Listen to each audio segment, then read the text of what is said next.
Hello, mayong hapon. Ah, unta mayong adlaw karon. Naghimo og maghimo ko kining video kanina. I just did it. Pero nag-fail ang recording. Ang video fail. Ambot lang nano. Bitaw. Magsuway ko usab o so gusto ko magbansay o bisaya, diba, sa pagsulti o bisaya kay magbansay magtuon kada adlaw o meaning mga flashcard, mga nagtanaw o mga video sa Bisaya.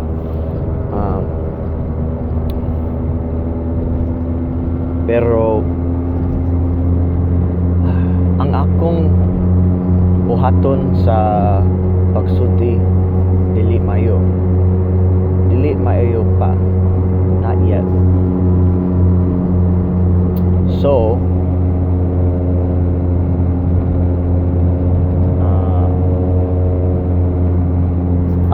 ang agyanan sa makasulti sa Bisaya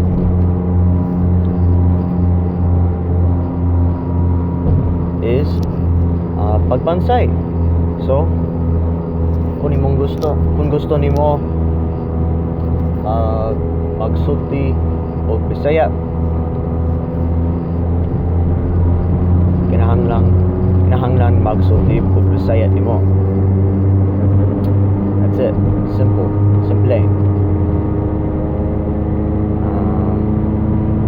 So karon maniho ko akong sakyanan sa akong trabaho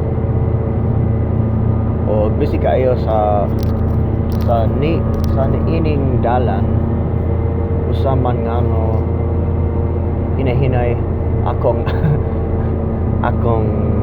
huna ang akong huna daghan traffic o yeah. So unta ko dili nag-fail ni ining video kay di ko gusto maghimo kining video usab karon. Basin unya ubang adlaw okay ra. In fact, kinahanglan ko maghimo og video usba kay kinahanglan ko magbansay o Bisaya kay hinahinay akong sulti, akong istorya.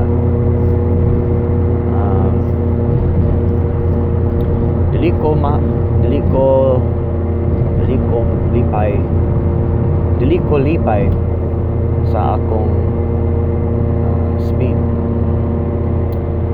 So magbansay karon kasagaran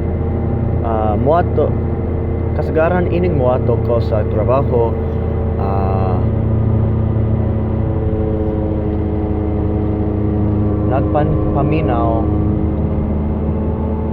Nagminaw og mga YouTube video kasagaran si Kaloy sa Bisayang Hilaw kay nakatungog ko iyang tungog kay saba kayo iyang tungog, diba?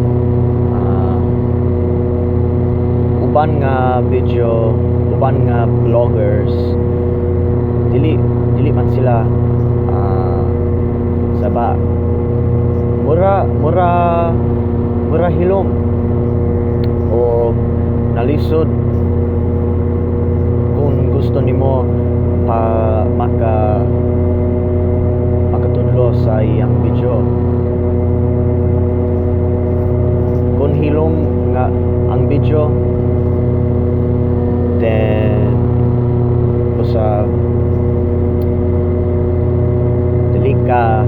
ka makatuon, kay dili ka makadungog,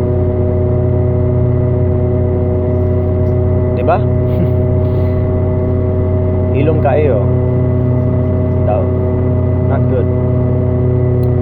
Bitaw, hapit na akong ato sa trabaho, pero lipay ko kay at least rough maybe 5 ka minutos na kanina, 10 ka minutos, pero okay, pasin warm up ko sa kanina nga video, but okay ra. Unta ko maghimo ang mga video sama sa ini, kay obviously kinahanglan ko magbansay og bisaya, kay hinay kayo. Di ko ganahan akong speaking ability. So anyways, mag-sign off ko karon, kay nilarga ko sa highway ug na, and karon sa mga dalan normal. So adios, pag-ayo, pagampin, mayong Pasko, mayong bagong tuig, o adios. Sige.